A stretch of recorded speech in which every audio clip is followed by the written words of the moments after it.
ఓం వసుదేవసుతం దేవం కంసచాణూరమర్దనం దేవకి పరమానందం కృష్ణం వందే జగద్గురుం. జగదేక వీరుడైనటువంటి అర్జునుడికి జగద్గురువైనటువంటి శ్రీకృష్ణ వారి పాదపద్మాలకు నమస్కారం చేస్తూ మనం ఈ రోజున శని శుక్రులు ఇద్దరూ కలిస్తే ఈ మీనరాశిలో 2025 సంవత్సరంలో ఏం జరుగుతుందో చూద్దాం. సాధారణంగా మనకి శుక్రుడు ఎవరో తెలుసా అండి? లూసిఫర్. బైబిల్లో చెప్పినటువంటి శపించబడినటువంటి దేవతలు అని కొంతమంది ఉంటారు. అలాగే హిందూ మత శాస్త్రంలో కూడా మనకి గ్రామ దేవతలు అని మనం చెప్పుకుంటాం కదా. వాళ్ళ గురించి కొంతమంది ఏమంటూ ఉంటారంటే, ఏమండి ఇప్పుడు నల్ల మైసమ్మ, ఎర్ర మైసమ్మ, తర్వాత ఈ యొక్క గండి మైసమ్మ, ఇలా చాలా పేర్లతో ఉన్నారు. కట్ట మైసమ్మ. మా పంతులు గారు ఒక ఆయన ఉండేవారు. అయ్యి బాబాయ్, ఏంటి ఈ గండి మైసమ్మ, ఈ కట్ట మైసమ్మ ప్రాణాలు తీసేస్తుంది, చెరువు గట్ల మీద ఒంటరిగా వెళితే ప్రాణాలు తీసేస్తుంది అని అనేవారు. అటువంటి పోలేరమ్మనే మన వీరబ్రహ్మేంద్ర స్వాముల వారు గురుదేవులు ఆయన చుట్టకు నిప్పపడరా అంటే అక్కడ ఉన్నటువంటి ప్రజలందరూ చూస్తుండగా చుట్టకు పట్టుకొస్తుంది. దెబ్బతో దెమ్మ తిరిగిపోతుంది అక్కడ ఉన్నటువంటి జనానందరికీ. అంటే గ్రామ దేవతలను అలా అంటాం కదా. అలాగే మన బైబిల్లో కూడా వీటిలన్నిటిలో కూడా లూసిఫర్ అంటే ప్రభువు ఏం చేశాడంటే, దేవుడు ఏం చేశాడండి, ఆయన ఒక సృష్టి చేశాడు. ప్రధాన చీఫ్ పిఏ లాగా లూసిఫర్ని. అరే నువ్వు వెళ్ళి పరిపాలిస్తున్నాడు. మరి ఆయన ఏమన్నాడు, వెళ్ళి నన్ను పొగడకుండా ప్రభువుని ఎందుకు పొగడ్డం, దేవుణ్ణి ఎందుకు పొగడ్డం అని చెప్పేసి ఆయన ఏం చేస్తాడు, ప్రభువును పొగడకుండా ఆయన తనను తాను పొగుడుకుంటూ ఉంటాడు అనమాట. అతనే అప్పుడు ప్రభు కోపం వస్తుంది. తనను పొగడమని తన్నే దేవుడిగా డిక్లేర్ చేసుకుంటాడు ఈ లూసిఫర్. అప్పుడు ప్రభు శపించి, నువ్వు శపించబడినటువంటి దేవతలనే వాటిల్నే ఏమంటామంటే భోగలాలస దేవతలు అంటాం. యక్షులు, కిన్నర్లు, కింపురుషులు ఇలా ఉన్నారు కదా. అలాంటి కేటగిరీలో ఈ లూసిఫర్ అనేటటువంటి వాడు సాతాన్ అంటాం. మన హిందూ ధర్మశాస్త్రంలో కలిపురుషుడు అంటాం. అతనే శుక్రాచార్యుడు. అంటే శుక్రాచార్యుడు ఏం చేశాడంటే భోగలాలసత్వం, రాక్షసులకు గురువయ్యాడు. శుక్రాచార్యుడి తత్వంలో 2 రకాలు ఉంటాయండి. శుక్రుడుగా ఆయన రాక్షసులకు గురుత్వాన్ని వహించినప్పుడు ఆయన ఆచార్యుడిగా ఉంటాడు, ఒక ప్రొఫెసర్గా మంచి చెప్తాడు.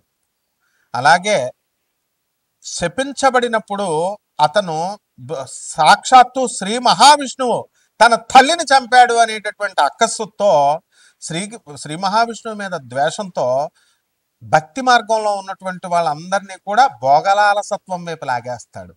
ఇల్లు విప్పిస్తాడు, మందు కొట్టిస్తాడు, ఇక రకరకాల పిల్లలు, ఇల్లు, గృహాలు, ఇలా రకరకాలుగా మనల్ని ఈ భూమి మీదే ఉండేటటువంటి సంపదలనిచ్చి ఇక్కడిక్కడే భ్రమింపజేస్తూ ఇక్కడే ఉంచేస్తాడు. ఆ శుక్ర మాయ నుంచి తప్పించుకున్నటువంటి వాడు రాధమ్మ తల్లే ఆయన మాయలో పడిపోతే సాక్షాత్తు శ్రీకృష్ణ పరమాత్మ రక్షిస్తాడు. ఆ రాధమ్మ తల్లి జాగృతమైన మరుక్షణం శుక్రాచార్యుడి యొక్క మాయను విచ్ఛిన్నం చేసింది. అంత పవర్ఫుల్ శుక్రాచార్యుడు. మరి ఇక శని ఎవరో తెలుసా అండి? అటానమస్ ప్లానెట్, స్వయం ప్రతిపత్తి కలిగినటువంటి ఒక అటానమస్ యూనివర్సిటీ లాంటిది. ఆయన బ్రహ్మ విష్ణు మహేశ్వరుల్ని ఎదిరించి పారేస్తాడు. విష్ణుమూర్తి ఈ శనీశ్వరుడి యొక్క కాలు విరగొట్టేస్తాడు. అలాగే మరి అహంకారపూరితుడై యుద్ధం చేసినప్పుడు, అంటే తాను ఎవరికి రిపోర్టింగ్ ఇవ్వాల్సినటువంటి అవసరం లేదు. ఇప్పుడు శనీశ్వరుడు మిమ్మల్ని కోటీశ్వరులు చేయాలన్నాడు అనుకోండి, చేసి పడేస్తాడు అంతే. విష్ణువుని కన్సల్ట్ చేయాలా, బ్రహ్మను కన్సల్ట్ చేయాలా, ఏమన్నా తొక్కి పడేయాలనుకోండి మిమ్మల్ని, సాక్షాత్తు శివుడు అడ్డొచ్చినా సరే తొక్కి పడేస్తాడు మిమ్మల్ని. ఎందుకంటే ఆయన శివస్వరూపం, శివుడి అవతారమే శనీశ్వరుడు. కాబట్టి ఈ యొక్క శనీశ్వరుడికి స్వయం ప్రతిపత్తి ఎలాగైతే ఉందో, రావణ బ్రహ్మ వాడంటే అందరికీ పాస్ పడిపోద్ది. మరి అటువంటి రావణాసురుడు నవగ్రహాలన్నింటినీ బంధించి ఈ గడుల్లో కూర్చోబెట్టి ఏ స్థానంలో అయితే శని ఉంటాడో ఆ స్థానంలో ఆయుర్దాయం తన కొడుకు పుట్టబోయేటటువంటి ఇంద్రజిత్తుకి పూర్ణాయుర్దాయం, పూర్ణైశ్వర్యము 10 మంది పెళ్ళాలు, ఈ రకంగా 10 కార్లు, ఇలా ఎవడైతే కోరుకుంటాడో ఆ విధంగా సకల సంపత్తిని ఇచ్చినప్పుడు ఏం జరిగిందో తెలుసా? శనీశ్వరుడు పక్కగళ్ళలోకి వచ్చేస్తాడు. ఏంట్రా ఇటువంటి నువ్వే దుర్మార్గుడివి తండ్రి, రావణాసురుడివి, నీకు మళ్ళీ పుట్టబోయే కొడుకు అంతకంటే వెధవ, కాబట్టి మీకు ఆయుర్దాయాన్ని ఇవ్వాలా అని చెప్పి పక్కగళ్ళలోకి వచ్చేస్తాడు. ఎప్పుడైతే పక్కగళ్ళలోకి వచ్చాడో ఆయుర్దాయం క్షీణించబడింది, వాడికి మరణిస్తాడు. అంటే శని చేయదలుచుకుంటే అలా చేస్తాడు. ఆ తర్వాత పీడించేటప్పుడు బ్రహ్మని, తర్వాత ఈ యొక్క ఎవరు మన శివుణ్ణి మర్రి చెట్లో పడుకోబెట్టేస్తాడు. బ్రహ్మదేవుణ్ణి అవమానింపజేస్తాడు ఒక్క లిప్తపాటు క్షణం పాటు.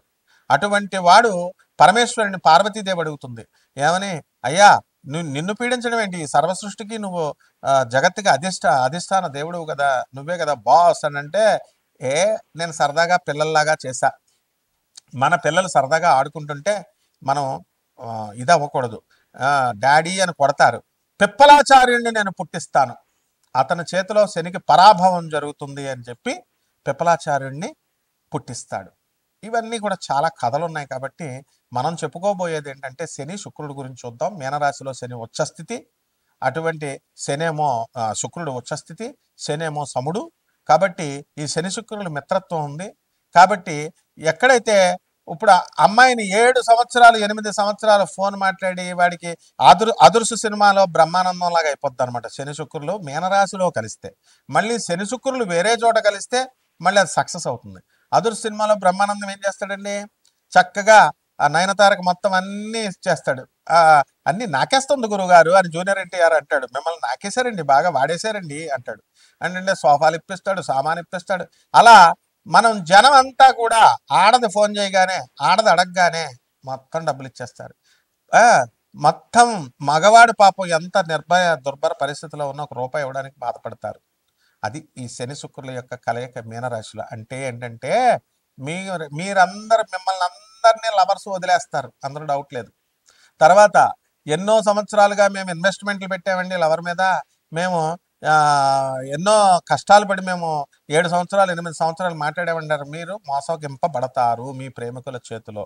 ఇది శని శుక్రుల కలయిక. ఇక 12 రాశుల మీద ఈ శని శుక్రులు ఎలాంటి ఫలితాలు ఇస్తుందో మనం చూద్దాం ఈ వీడియోలో. కన్యారాశి.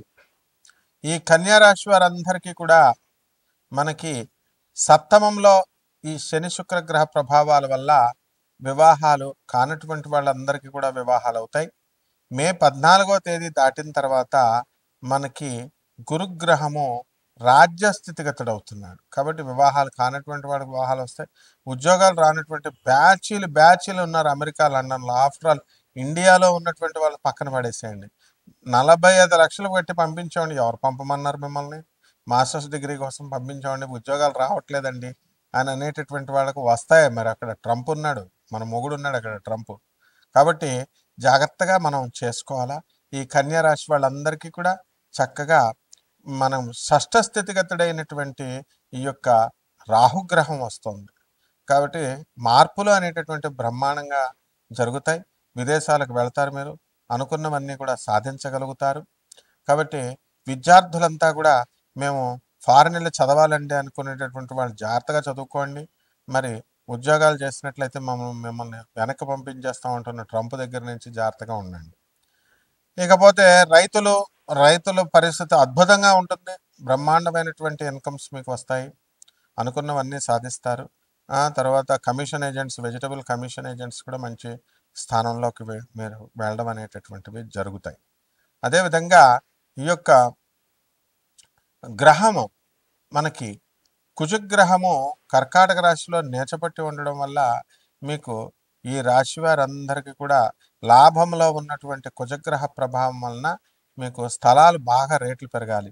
కానీ బలం సరిపోకపోవడం వల్ల మీ పేరు మీద ఉన్నటువంటివన్నీ కూడా తక్కువ రేటు పలకడము, లేదా మీరు అమ్మాలనుకున్నటువంటి స్థలాలు అమ్మలేకపోవడము, ఇలాంటివన్నీ జరుగుతాయి. చంద్రబాబు నాయుడు గారు వచ్చారు, పవన్ కళ్యాణ్ గారు వచ్చారు, మరి మన స్థలాలన్నీ కూడా అమరావతిలో పెరిగిపోతాయి అనుకున్నారు, మరి చక్కగా పెరిగినాయి. అట్ ద సేమ్ టైం మరి కొంచెం స్తంభన వల్ల 3 నెలల నుంచి అందరికీ కూడా దిగిపోయినాయి, అందరికీ తెలిసినటువంటి విషయమే. మరి అదే ప్రభుత్వం ఉందిగా, మరి ఎందుకు దిగాలి రేట్లు? అదే గ్రహం అంటే. కాబట్టి చంద్రబాబు నాయుడు గారి చేతిలో ఏముండదు, పవన్ కళ్యాణ్ గారి చేతిలో ఏముండదు, గ్రహాల చేతుల్లో ఉంటాయి. అది గుర్తుపెట్టుకోండి. కుజగ్రహం చేతిలో ఉంటే మీ రేట్లు ఏదైనా పెరగాలన్నా ఏదైనా చేయాలన్నా. కాబట్టి ఈ యొక్క రాశి వారంతా కూడా మనకి కన్యా రాశి వారు భార్యాభర్తల మధ్య ఫైటింగ్లు ఉన్నటువంటి వాళ్ళు ఉన్నారు. ఇటువంటి వాళ్ళంతా కూడా మా ఒక దారికి రావడానికి అవకాశాలు ఉన్నాయి.